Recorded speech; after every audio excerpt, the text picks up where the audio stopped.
Taib. Bismillah. Summa qala hafizahullahu ta'ala al-musibah. Ya, sudah jadi bahasa Indonesia ya, musibah. Musibah ini termasuk dari hukum Allah Subhanahu wa ta'ala yang Allah turunkan ke muka bumi ini. Allah Subhanahu wa ta'ala berfirman, "Fasbir li hukmi rabbik." Bersabarlah kamu terhadap hukum Tuhanmu. Ibnul Qayyim rahimahullahu ta'ala menjelaskan bahwa hukmullahi naw'an. Hukum Allah itu dua jenis. Ada hukmullahi syar'i, atau ada hukum yang bersifat syara'i, syariat, dan ada hukum yang berupa masaib, musibah. Ya. Karena dua-duanya berasal dari Allah Subhanahu wa ta'ala, maka keduanya memiliki persamaan. Kalau syariat itu, ini tambahan ya, sudah tidak termasuk dalam kalamnya Ibnul Qayyim. Walaupun ucapan senada ini beliau ucapkan yang semakna di buku-buku yang lain. Ya. Syariat semuanya tentunya kebaikan. Semuanya adalah kebaikan. Tidak ada syariat hukum syariat yang buruk. Maka demikian pula hukum musibah. Ya, musibah itu semuanya adalah kebaikan, ya, semuanya adalah apa? Kebaikan. Nah, kemudian syariat, ya, walaupun tentunya kebaikan pada musibah itu, ya, kalau kita katakan pakai jalan mutar, diperantarai oleh hal yang buruk, ya.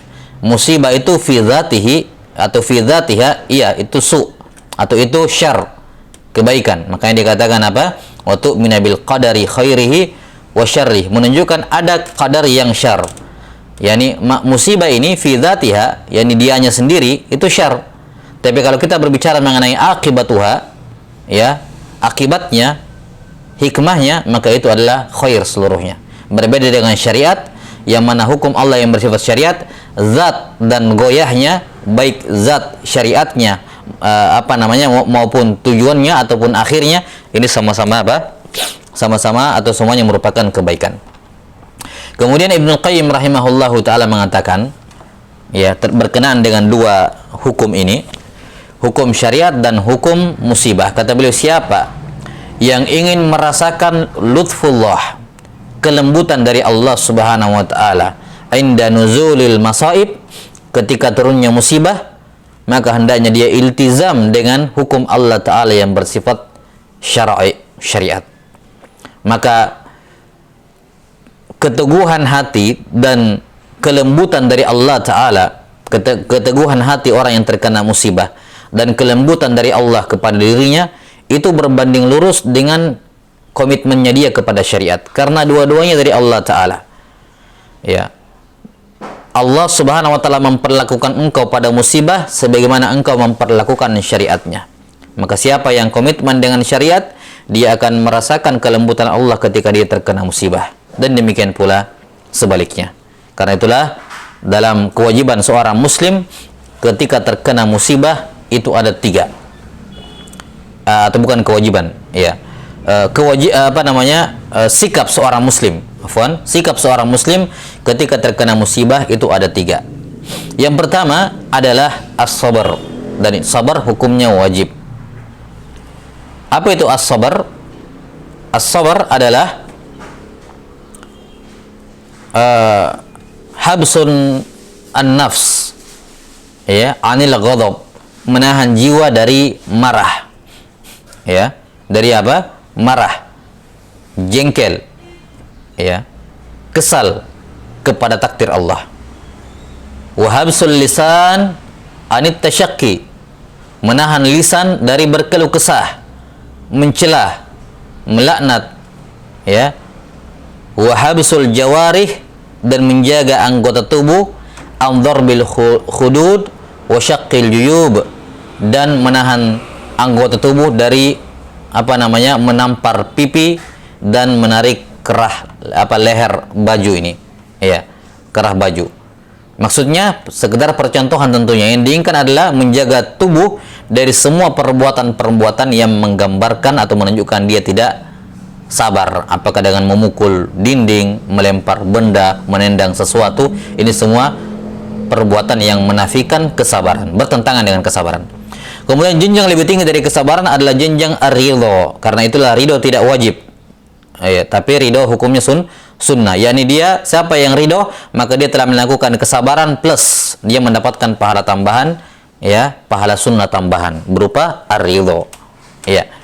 Maka seorang tidak bisa ridho kalau tidak sabar. Sebaliknya, orang bisa sabar tanpa ridho. Ya.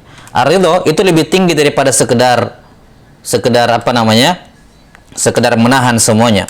Ar-ridho adalah seorang betul-betul pasrah menerima semua ketetapan Allah Subhanahu wa taala, ya, seakan-akan terjadinya sama seperti tidak terjadinya. Seakan-akan terjadinya sama seperti tidak terjadinya.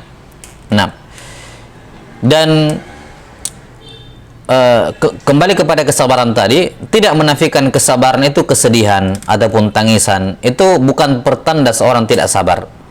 Tangisan dan kesedihan atau tangisan itu, kata Nabi Sallallahu Alaihi Wasallam, adalah rahmat Allah Ta'ala yang Allah tanamkan ke dalam hati manusia ketika kehilangan sesuatu. Tentunya dengan syarat tidak sampai dalam kadar an-niyahah, ya, meraung-raung menangis. Kemudian jenjang yang tertinggi adalah asyukur, mensyukuri terjadinya musibah, ya, mensyukuri terjadinya musibah, karena musibah hakikatnya adalah anugerah bagi orang yang terkena musibah. Diampuni dosanya, diangkat derajatnya, ya, oleh Allah Subhanahu wa taala, digugurkan dosa-dosanya dan seterusnya dari kebaikan-kebaikan dari orang yang terkena musibah. Maka siapa yang memahami hakikat musibah, dia tidak hanya akan bersabar, tidak hanya akan ridho, bahkan dia bersyukur musibah itu terjadi. Ya. Summa qala hafidhahullahu ta'ala du'aul karb. Al-karb, kata beliau di bawah, di hamish asyiddah, yakni ketika seorang mengalami suatu kejadian yang sangat menyakitkan atau berat dia pikul. Apa saja al-karb tersebut? Ada yang meninggal dari kerabatnya, dia kehilangan harta, ya. 6. Kehilangan harta, benda, atau masalah hal-hal yang lain, mendapatkan kabar yang berat, atau dia memikul sesuatu penyakit yang sangat berat bagi dia untuk memikulnya.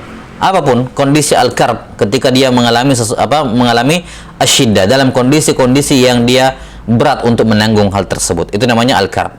Nabi sallallahu alaihi wasallam menganjurkan membaca ini ketika terjadi al-karb. Kana Nabi sallallahu alaihi wasallam yaqulu indal karb, la ilaha illallahul azimul halim, la ilaha illallahu rabbul arshil azim, la ilaha illallahu rabbus samawati wa rabbul ardi wa rabbul arshil azim. Ya, maknanya jelas semua, ya. Rabbnya arsh. Nah, ini zikir dianjurkan untuk dibaca ketika terkena al-karb. Dalam riwayat Muslim disebutkan, anna Nabiyya sallallahu alaihi wasallam kana idza hazabahu amrun qala dzalika. Ya. 6. Bahwa Nabi sallallahu alaihi wasallam kalau beliau terkena atau hazabahu amrun, makna hazabahu amrun ay nazala bihi amrun muhim, atau asabahu gham, terjadi suatu kejadian yang penting, yakni yang sifatnya kabar buruk, ya, au asabahu gham, atau beliau mengalami kesedihan yang mendalam, maka beliau pun membaca doa ini. Nah, wallahu taala alam bisawab. Ini penjelasan ataupun doa yang dibaca oleh Nabi sallallahu alaihi wasallam ketika al-karb.